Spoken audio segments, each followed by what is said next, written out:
Hello internet, and welcome to the complete Phrolova guide where we'll be covering her kit, builds, combos, and everything in between. Hopefully it will help you understand the character in a simple way and play her to your heart's content. I've included all sources in the description and feel free to use the timestamp. And yep, with that said, let's dive right into Phrolova. To start with the conclusion, Phrolova is a Havoc main damage dealer that also provides 20% Havoc damage increase and 25% heavy damage increase buff for the next Resonator. That's right, she's a mix of damage and buffer for the team, making her a very suitable ally in a Havoc element team. Her performance does not beat out the top meta team like the likes of Kartetia, but her best team of Phrolova, Rachia, and Cantarella is still a strong team that can beat any content. Something unique about Phrolova's team is that her damage output will increase the more you do her damage rotation, mainly due to her inherent skill that racks up more crit damage the more she obtains a certain buff throughout the fight to a certain limit. This makes her even stronger in a longer fight, but not the ideal mechanic if you're just trying to beat a stage as fast as you can. On top of that, with her other inherent skill that increases resistance to interruption, plus the fact that her attacks is able to hit the enemies in quite a wide range, she's stronger in Wuthering waves, fighting multiple enemies compared to fighting a singular boss in Tower Diversity. But as usual, she's still strong enough to 3-star anything you need given realistically complete investment, so that's not a worry if you want to play her. With that said, let's jump into a general introduction on her kit and playstyle. To summarize, you want to max Phrolova's forte with either your basic or skill, which each applies a different icon on your forte bar. Once you max them, you'll unlock your enhanced charged attack. Use that and you'll unlock your ultimate. Phrolova's ult is the first ult in the entire game that takes no energy cost and has no cooldown, but you can only use it after using your enhanced charged attack. Use your ult after that and swap out to your ally. Phrolova now gains a huge 120% attack buff for herself, and she also applies the 20% Havoc damage increase and 25% heavy damage increase for the next ally. Now watch as Phrolova attacks with a KD automatically while your active Resonator attacks your enemies at the same time. That is a very simple version of how you want to play Phrolova, skipping all the long essays in her kit, right? Let's dive deeper into it though with a step-by-step guide on how her general combo is done and how her kit is activated. Feel free to follow along yourself. Phrolova's general combo starts with using her Echo, then her skill, followed by 9 basic attacks. What happens here is you're trying to gain 6 total forte bar with these music icons named volatile note. Once you max the forte, your enhanced charged attack is now available. Go ahead and use that. Once that's done, your Resonance Liberation is now ready. Go ahead and use that, and after that you can swap into Rachia, which activates all the buffs Phrolova provides to her ally. Phrolova herself will still be on field and automatically attack with her KD as well, helping you deal even more damage. At this time, Phrolova is completely invincible and will not take damage. It's pretty unfair. If you use an ally's Echo skill during Phrolova's ultimate mode, she'll perform an enhanced attack with a KD, dealing more damage. Based on the color of Phrolova's volatile note on her forte, her KD can provide different extra effects when it performs this enhanced attack. The extra effects include effects like stagnating the targets, pulling the targets in, and the final effect is basically a combination of both of these effects. Every time a KD performs this enhanced attack, Phrolova also gains 1 stack of After Sound buff, which each stack provides 2.5% crit damage, and you can hold up to 24 stacks of After Sound at max. This translates to 60% crit damage, but with an inherent skill, you can actually gain up to 100% crit damage if you continue to gain even more After Sound stack even after you have max, although the conversion ratio will be lowered. On top of that, every After Sound stack increases the damage multipliers on an enhanced charged attack, and it is quite a big increase. This is a very strong damage source, but it also shows how Phrolova will take some time to rack up the After Sound stacks. Based on her inherent skill, she does get 10 After Sound stacks just by entering the battle, so it does help her a bunch. Still, you do need to perform her damage rotation multiple times in order to maximize her crit damage buffs, because you can't just get a full max 24 stacks of After Sound by doing her rotation one time. That also makes Echo skills important since that is what activates her KD's enhanced attack, which provides the After Sound stack. With that out the way, let's get into how to build Phrolova. Her best Echo set is undoubtedly the new Dream of the Lost set, which is the first 3-piece set in the game. It's designed for Phrolova where she deals Echo skill damage mainly, and this set buffs exactly that along with the useful 20% crit rate buff. Since this is a 3-piece set, you can add a 2-piece set to pair with it. The 2-piece Havoc Eclipse or 2-piece Midnight Veil being the best choice, providing you with some Havoc damage bonus. Alternatively, you can consider 2-piece Lingering Tunes that provides 10% attack, which is really only slightly behind the aforementioned 2-piece set. As for the Echo cost, go for the obvious 4-3-3-1-1 setup with Nightmare Hakati as the main Echo, which provides 12% Havoc damage and 20% Echo skill damage. As for the main stats, it's recommended to go for crit damage main on the cost 4, since you do get nearly 60% crit rate from Phrolova's stat bonus, her signature weapon, and her Echo set. Go for the Havoc damage main for cost 2 Echoes and attack percent on the cost 1 Echoes. For substats priority, start with the crit damage or crit rate, then attack percent, then resonance skill damage, then flat attack. There is zero need for energy regen since she does not need a single energy for any of her ultimate. Plus, her ultimate also has zero cooldown, so yeah. Furthermore, there is no need for any survival stats since she can be invincible after you swap her off, so go all in on the damaging ones. Next off, let's look at her weapons. Obviously, her own signature is the best in slot, giving you the very valuable crit rate main stat. Plus, it's the only weapon that provides echo skill damage increase, along with even 8% defense ignore. Perfect for Phrolova through and through. One of the big problems with Phrolova is that any other alternative for weapons are much less ideal, given there are no other weapon that provides similar buffs, which is why it's really recommended to pull for her own weapon if you're going for her. And I'd say that is the case for a lot of recent main DPS. If you do have to consider alternatives though, think about String Master, Whispers of Sirens, Rhyme Draped Sprouts, the standard 5-star Cosmic Ripples, or Augment for 4-star option. Moving up next are skill upgrade priority. Obviously start with her 2 inherent skill, then it will be Resonance Liberation, and then Basic, and then Forte Circuit. Try and get these 3 in particular to level 10 since it's a lot of her damage output. After that, consider the outro skill and resonance skill. You don't gotta max them, but it's good to have some. Now let's move on to her team composition. We'll dive deeply into her best team for the version, which is Phrolova, Rachia, and Cantarella. You actually want to start with Phrolova in this team since you want to rack up after sound stacks as fast as you can. Use her Echo to start, then use her skill, then 9 basic attack. This maxes her Forte, which allows you to use the enhanced charged attack. After that, your Liberation is now available. Go ahead and use that. Now you have your attack buff on Phrolova. She's afloat and attacking with Hakedi. This is where you want to swap to Rachia. Start with her basic, then Liberation, then skill. That way she'll bring herself airborne, where you use 3 of her plunge attack. Then you want to use her Echo. Using her Echo activates Hakedi's enhanced attack, so gain more after sound stacks. Now swap to Cantarella, use her Echo,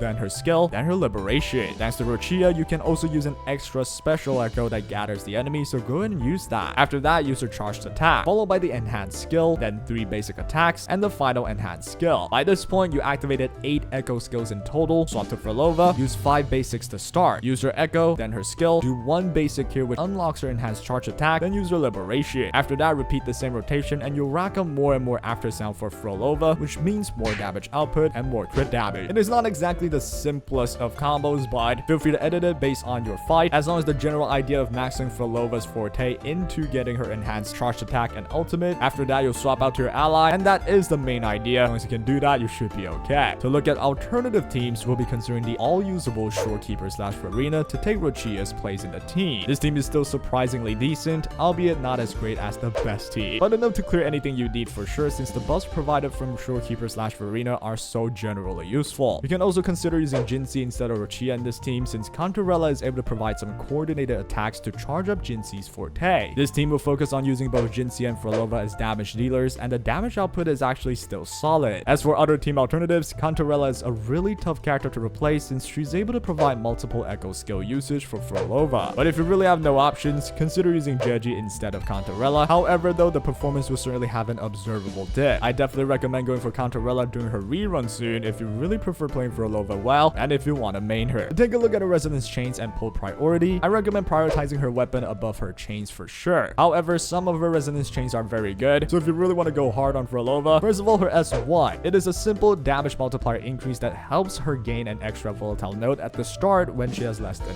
2. Overall, it's a decent increase, nothing to lose your mind about though. S2 is her first big resonance chain, providing significantly high damage multiplier increase on her enhanced charged attack, but on top of that, she gains 14 stacks of after sound after using her enhanced charged attack now. This means she'll get a total of 24 after sound stacks just after 1 rotation, which is more than double what it is before. This significantly decreases her need to do a whole extra rotation just to get to the same point, and combining both of these effects means a very good damage output increase for Phrolova, a very good resonance chain to go for if you're looking to main her. Whereas 3 increases Echo skill damage by 80%, which mainly boosts Hakedi's damage output. They are not the highest to begin with, which is actually very helpful for damage output. I wouldn't mind going for the S3 if I have surplus pulse after S2. S4 is a standard 20% attribute damage bonus for a whole team. It's solid but not as impactful for Phrolova herself since it's a team-wide buff after all. Her S5 is a quality of life improvement essentially, but it also helps with her S6. Speaking of her S6, this is Phrolova's next big resonance chain, and it's the most valuable. Firstly, Hakedi's enhanced attack damage are increased, and more importantly, you can gain after sound stacks even faster now. On top of that is a 40% damage increase for Phrolova if she isn't the active resonator, or 60% havoc damage bonus for herself if she is the active resonator. Overall, her damage output sees a really significant increase, but well, it takes 6 dupes to get to this point though. Try and pull for her weapon first, then prioritize Counterella actually, and only then think about her resonance chains, specifically S2 or S6 is what I would recommend. And that will be all for this Phrolova guide. Hopefully it helped you out in understanding how to get her ready and play her considering how long her kit descriptions are, right? And that'll be all for this one. Good luck with your Phrolova pulls and take care.